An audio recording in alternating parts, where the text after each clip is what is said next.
Mr. President. Senator from Massachusetts. Mr. President, 30 years ago today. The Senate is currently in a quorum call. Mr. President, I ask that the quorum call be lifted. Without objection. Thank you. Mr. President, 30 years ago today, millions of Americans gathered around their television sets in homes and classrooms all across this country to watch the Space Shuttle Challenger launch toward the stars.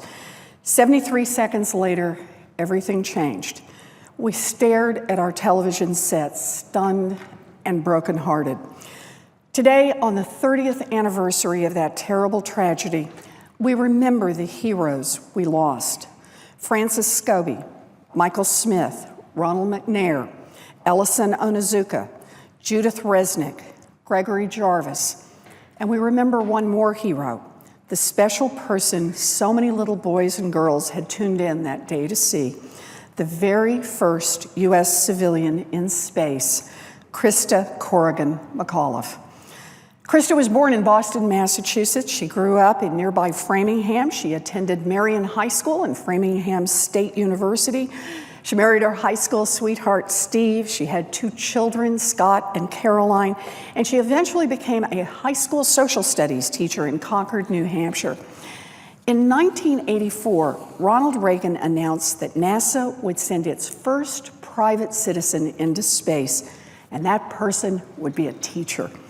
A few months later, Christa beat out over 11,000 other applicants to become the first teacher in space. Christa was thrilled, a dream come true. She reportedly told Johnny Carson, "If you're offered a seat on a rocket ship, don't ask what seat, just take it." Mr. President, 30 years ago today, Senator Ted Kennedy entered an excerpt of Christa McAuliffe's NASA application into the public record. And I'd like to re-enter it for the record and read it again today. When asked why she wanted to be the first private citizen in space, Christa McAuliffe wrote, "I remember the excitement in my home when the first satellites were launched. My parents were amazed, and I was caught up in their wonder.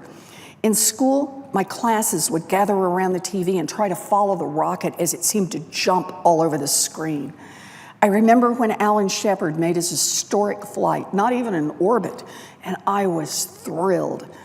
John Kennedy inspired me with his words about placing a man on the moon, and I still remember a cloudy, rainy night driving through Pennsylvania and hearing the news that the astronauts had landed safely. As a woman, I had been envious of those men who could participate in the space program and who were encouraged to excel in areas of math and science. I felt that a woman had indeed been left outside of one of the most exciting careers available. When Sally Ride and other women began to train as astronauts, I could look among my students and see ahead of them an ever-increasing list of opportunities. I cannot join the space program and restart my life as an astronaut, but this opportunity to connect my abilities as an educator with my interests in history and space is a unique opportunity to fulfill my early fantasies. I watched the space age being born, and I would like to participate." Mr. President, Christa McAuliffe never made it into orbit on January 28th, 1986. She never got a chance to write in her journal about what it was like inside the space shuttle, how it feels to float around, and all the other sorts of things that people who aren't astronauts had wondered about this. She never got to go back to her classroom and tell her children about her magnificent journey. But Christa McAuliffe still teaches. Since 1994, the Christa McAuliffe Center at Framingham State University has provided truly remarkable, innovative, integrated STEM education resources to 12,000 Massachusetts students each year. And Christa McAuliffe's story of a little girl from Framingham who wanted to become a school teacher and got a chance to take the ultimate field trip, a trip into outer space, keeps inspiring little boys and little girls in Massachusetts and around the country, telling them all to reach for the stars.